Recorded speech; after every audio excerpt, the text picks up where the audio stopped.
ఆకాశం ఎందుకో పచ్చబడ్డది, ఆ నడుమ బొట్టేమో ఎర్రబడ్డది.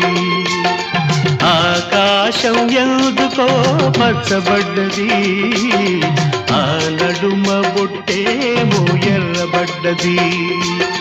వీచే గాలుల తాకిడి, సాగే గువ్వల అలజడి, రమ్మని పిలిచే పైబడి